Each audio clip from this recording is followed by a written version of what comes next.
Bharat America trade deal framework की जो एक बड़ा समझौता है, ये डील अमेरिकी राष्ट्रपति डोनाल्ड ट्रंप और हमारे पीएम नरेंद्र मोदी के बीच ग्रेट डील के नाम से चर्चा में है, लेकिन ये हमारे किसानों और अर्थव्यवस्था पर भारी पड़ सकती है।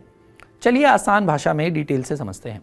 सबसे पहले ये डील क्या है। भारत ने अगले 5 सालों में अमेरिका से करीब 500 अरब डॉलर यानी लाखों करोड़ रुपए के सामान खरीदने का वादा किया है। मतलब हर साल 100 अरब डॉलर का एक्स्ट्रा आयात। 2025 में दोनों देशों का कुल व्यापार सिर्फ 132 अरब डॉलर था, तो ये बहुत बड़ा जंप है। अमेरिका ने पहले जापान, साउथ कोरिया और मलेशिया से ऐसे ही डील की है। ये अमेरिका की ट्रेड स्ट्रैटेजी का हिस्सा है, जहां वो अपने बाजार की पहुंच देकर दबाव बनाता है। डील में टैक्स घटाने की बात है, लेकिन हमारे निर्यात, तकनीक शेयरिंग या घरेलू इंडस्ट्री की सुरक्षा की कोई गारंटी नहीं है। अब किसानों पर असर देखिए इसका क्या होने वाला है।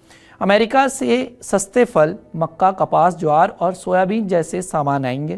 पहले से ही हम अमेरिका से 334 मिलियन डॉलर का कपास खरीद रहे हैं, जिससे हमारे किसानों की फसल की कीमतें गिर गई हैं।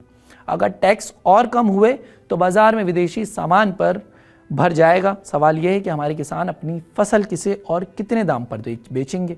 ये उनके लिए बड़ा संकट पैदा कर सकता है, क्योंकि वो पहले से ही कीमतों और मौसम की मार झेल रहे हैं। अर्थव्यवस्था पर क्या पड़ेगा। ये डील हमारे ट्रेड डेफिसिट की बढ़ाएगी, यानी हम ज़्यादा खरीदेंगे और कम बेचेंगे। हमारा रुपया कमज़ोर हो सकता है, विदेशी मुद्रा पर दबाव बढ़ सकता है। छोटे उद्योग, कृषि और दवा सेक्टर को नुकसान होगा। हमारी ग्रोथ घरेलू खपत पर टिकी है, लेकिन ज़्यादा आयात से मेक इन इंडिया और आत्मनिर्भर भारत जैसी स्कीम कमज़ोर पड़ सकती है। पहले से हम ऊर्जा, डिफेंस और इलेक्ट्रॉनिक्स में आयात पर निर्भर हैं, ये और बढ़ेगा। विपक्ष और किसान संगठन ने इसे देशद्रोही कहा है और कॉमर्स मिनिस्टर पीयूष गोयल से इस्तीफा मांगा है। ये चीन की BRI से भी खतरनाक है, क्योंकि यहाँ सिर्फ एक तरफा खरीद है। फायदे की बात करें तो अमेरिका हमें चीन के खिलाफ स्ट्रैटेजिक पार्टनर बनाना चाहता है, लेकिन बिना बराबरी के। दोस्तों, क्या ये डील हमारे हित में है या दबाव का नतीजा? आपको क्या लगता है? कमेंट करके जरूर बताएं। अगर आप भी चाहते हैं कि सच जिंदा रहे तो अभी सब्सक्राइब करें।